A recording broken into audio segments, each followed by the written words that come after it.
Fala bruxinha, fala bruxinho, eu sou o Bruno Lima e hoje vim aqui te ajudar a desvendar os mistérios da matemática.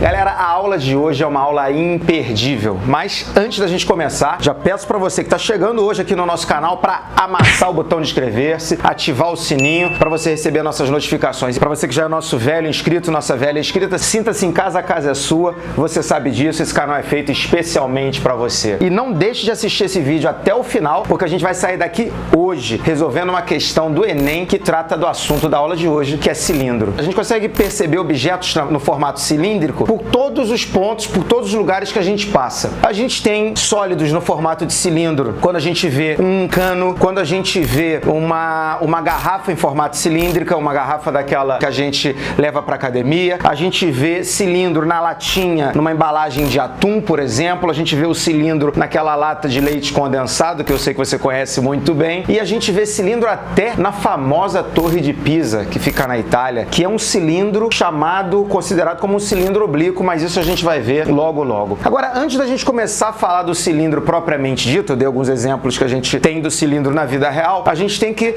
voltar um pouquinho no tempo para retomar o nosso estudo da geometria espacial. A gente começou a falar da geometria espacial e dividiu os sólidos geométricos em duas partes, os poliedros e os corpos redondos. Até agora, o editor vai ajudar você a lembrar, a gente já deu check nos prismas e check nas pirâmides, que são considerados poliedros. Agora vamos entrar no campo dos corpos redondos, que são aqueles que não têm todas as faces planas. E o primeiro deles que a gente vai tratar é o nosso bom e velho cilindro. Então, vem comigo. Definição de cilindro. Se eu tenho alfa e beta, dois planos paralelos e distintos, eu tenho um círculo que eu vou chamar de C e uma reta R que não é paralela a alfa, ou seja, eu tenho esses planos alfa e beta paralelos e uma reta que não é paralela e nem pertence a esses planos, a gente vai chamar de cilindro circular, ou para os mais íntimos, cilindro, a reunião de todos os segmentos paralelos a essa reta R, que possui um extremo nessa circunferência C e um outro extremo no plano beta. Brunão, não entendi nada. Meu nobre, essa sua frase eu já estava esperando você falar. O cilindro, como a gente pode ver aqui, ele vai ser uma figura tridimensional que vai ter em sua base, como uma de suas bases, um círculo e num plano paralelo a esse plano que contém esse círculo, eu vou ter um outro círculo congruente a esse. E aí eu vou traçar segmentos que vão ter um extremo no círculo que eu vou chamar de C e o outro extremo no outro círculo que eu vou chamar de C'. A reunião desses círculos e de todos os segmentos que ligam esses pontos de C a C', eu dou o nome de cilindro. Melhorou para você? Agora vamos ver quais são os nomes dos elementos desse cilindro. Veja bem, como eu falei para vocês, esse círculo que está aqui no plano alfa e o círculo que está aqui no plano beta, eu vou chamar de base do cilindro. Esses segmentos que a gente determinou que são paralelos a essa reta alfa, que tem um extremo C e um extremo em C', eu vou chamar de geratriz do meu cilindro. A reta que contém os centros desses círculos eu vou chamar de eixo e a distância entre os meus planos alfa e beta eu vou chamar de altura. E aí é importante a gente se ligar num detalhe. Você pode estar pensando aí: ô Brunão, você desenhou esse cilindro tortão, hein? Não fiz isso por acaso. Eu fiz isso para mostrar para você que, assim como a gente tinha os prismas retos e oblíquos, a gente tem também os cilindros retos e oblíquos. E aí, nesse caso, aqui pela figura que está mostrando para vocês, esse cilindro é um cilindro oblíquo. Por quê? Porque a geratriz, ela não é perpendicular ao plano que contém a base. Quando a geratriz for perpendicular à base, o meu cilindro é um cilindro reto. Quando ela não for perpendicular à base, o meu cilindro é um cilindro oblíquo, beleza? E isso eu coloquei aqui para vocês na nossa primeira observação. Um outro detalhe importante, e aí o editor também vai ajudar você melhor do que eu a verificar isso, o cilindro, ele também pode ser considerado um cilindro de revolução. Como assim? Eu tenho um retângulo e aí aqui colado a um dos lados desse retângulo, eu tenho o eixo. Se eu rotacionar formar esse retângulo vai ter aqui como base o raio e essa minha altura aqui do retângulo vai ser a altura do cilindro. Se eu rotacionar esse retângulo, eu vou formar uma figura tridimensional que vai ser o nosso cilindro de revolução, que vai ter como altura a altura do retângulo e como raio a minha base do retângulo. E aí a gente tem que falar sobre um conceito também importante. Existem as secções que a gente pode fazer no cilindro. Momento cultural. Secção é um corte. Se eu fizer um corte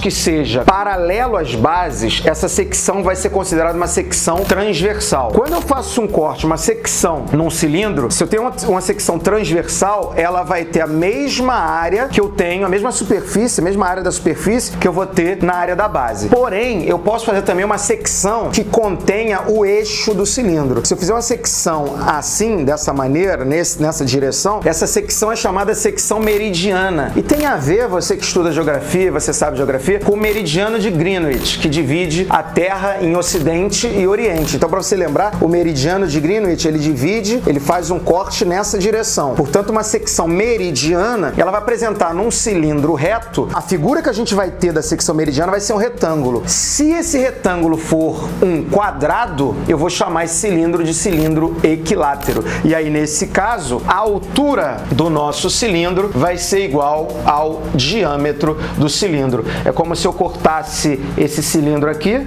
e aí a figura que fica aqui na nossa frente é um quadrado, que vai ter lados iguais, obviamente, lados congruentes, e aí H é igual a diâmetro. Beleza até aqui? Agora vamos para a parte que eu sei que vocês estavam esperando, que é a parte das fórmulas, a parte que você quer logo guardar para decorar, para resolver as questões da prova e as questões do vestibular. Galera, a área total de um cilindro, como é que eu faço para calcular? Primeiro, a gente tem que visualizar que o cilindro ele é formado por duas bases e por uma superfície lateral. Ele tem a superfície formada por dois círculos, e aí a gente sabe, porque a gente estudou na geometria plana, que a área do círculo é πr ao quadrado, daí vem que a área da base vai ser π vezes r ao quadrado, e a área lateral, eu quero que você observe o seguinte, a própria caneta aqui que eu estou usando tem um formato cilíndrico, né? Imagine que eu conseguisse desenrolar essa superfície lateral. Se eu desenrolo essa superfície lateral, eu tenho, na verdade, um retângulo. E quais serão essas dimensões desse meu retângulo? Essa dimensão aqui vai ser a altura, e essa dimensão, que é o contorno do nosso círculo, vai ser o comprimento do círculo. E comprimento do círculo, conforme a gente estudou na geometria plana, é 2πr. Daí a gente tira que a área lateral, a área da superfície lateral, vai ser base vezes altura, ou seja, 2πr vezes h, a área lateral. E aí a gente vai ter como área total, ou seja, quanto eu gastaria para embrulhar esse meu cilindro, 2 vezes a área da base, já que são duas bases que a gente tem aqui, mais a área lateral, podendo escrever aqui de maneira mais elegante, colocando πr em evidência. Colocando πr em evidência, aliás, 2, né? Porque eu tenho 2 vezes a área da base, então tem 2πr ao quadrado. Eu posso botar 2πr em evidência, que multiplica r mais h. Essa é a fórmula da área total de um cilindro. Tranquilo? E o volume do cilindro, ele vai lembrar muito a gente o volume do prisma. Conforme eu falei naquela aula, para você guardar no fundo do seu coração, todo sólido que não tem ponta vai ser dado por área da base vezes altura. Área da base vezes altura. O próprio princípio de Cavalieri demonstra isso pra gente. Você que não conhece o princípio de Cavalieri, vale a pena você dar uma pesquisada aí para enriquecer o seu conhecimento geométrico. A gente vai ter o volume do cilindro, a área da base vezes altura. Como no caso do cilindro, a base é um círculo, a gente vai ter que o volume do cilindro vai ser πr ao quadrado vezes altura. Essa é a fórmula do volume do nosso cilindro. Tranquilo? E agora, conforme eu combinei com vocês, a gente vai resolver uma questão que caiu no Enem, que falava sobre o conceito de cilindro. Vem comigo. A questão de cilindro que eu trouxe pra gente resolver nessa nossa aula é uma questão que caiu no Enem em 2015, que dizia o seguinte: para resolver o problema de abastecimento de água, foi decidida, numa reunião de condomínio, a construção de uma nova cisterna. A cisterna atual tem formato cilíndrico com 3 metros de altura e 2 metros de diâmetro. Estimou-se que a nova cisterna deverá comportar 81 metros cúbicos de água, mantendo o formato cilíndrico e a altura da atual igual. Após a inauguração da nova cisterna, a antiga será desativada. Utilize 3 como aproximação para π. Qual deve ser o aumento em metros no raio da cisterna para atingir o volume desejado? Essa questão, diferente do que a gente costuma ver nas questões do Enem, ela nem enrolou tanto aí no enunciado, ela foi bem direta no que ela queria. Primeiro, ela disse que tinha uma cisterna antiga. A cisterna antiga tinha como dimensões 3 metros de altura e diâmetro igual a 2. Se o diâmetro é igual a 2, o raio perfeito, o raio é metade do diâmetro, o raio é igual a 1. Daqui a gente já tira, usando a fórmula que a gente acabou de ver aqui na nossa aula, que o volume desse cilindro, o volume dessa cisterna, vai ser π vezes r ao quadrado vezes a altura. Levando-se em conta que o enunciado disse que o π vale 3, eu tenho 3 vezes 1 ao quadrado vezes 3. Volume desse cilindro, que era a cisterna antiga, 1 ao quadrado 1, 3 vezes 3, 9 metros cúbicos. Beleza. Até aqui, tranquilo. E aí você pode estar se perguntando... Mas, Brunão, você não disse pra gente que toda questão de geometria é bom a gente fazer a figura? É verdade. Eu falei isso pra vocês. Mas nesse caso aqui, a gente não vai precisar fazer a figura porque a gente vai trabalhar direto com as fórmulas. E como é a prova do Enem, é melhor nesse caso a gente não desenhar para não perder tempo. Beleza? Se você quiser desenhar, faz só um esboço. Não perde muito tempo caprichando, não, porque senão o concorrente já vai estar lá na questão 45 e a gente não pode perder a nossa vaga. A nova cisterna, ele quer que tenha um volume, eu vou chamar de velinha, de 81 metros cúbicos. E ele disse que a altura tem que se manter. Ou seja, eu vou ter que ter a altura da nova cisterna igualzinho o da antiga. Se eu chamasse essa fórmula do volume do cilindro de π raio da nova ao quadrado vezes a altura da nova igual a 81, o que a gente pode observar de relação entre o volume da antiga e o volume da nova? O volume da nova, 81, é 9 vezes o volume da antiga. Velinha do cilindro é 9 vezes o volume do cilindro inicial. E aí eu posso usar essa relação aqui, que eu vou ter π vezes r' ao quadrado vezes altura linha, vai ser 9 vezes π vezes o raio ao quadrado da primeira vezes a altura. Bruno, por que você está dando essa volta toda? Para você ver o seguinte, eu posso cortar aqui, não dependo do π, não dependo da altura, porque as alturas são iguais, e aí eu vou direto pro raio. A única grandeza que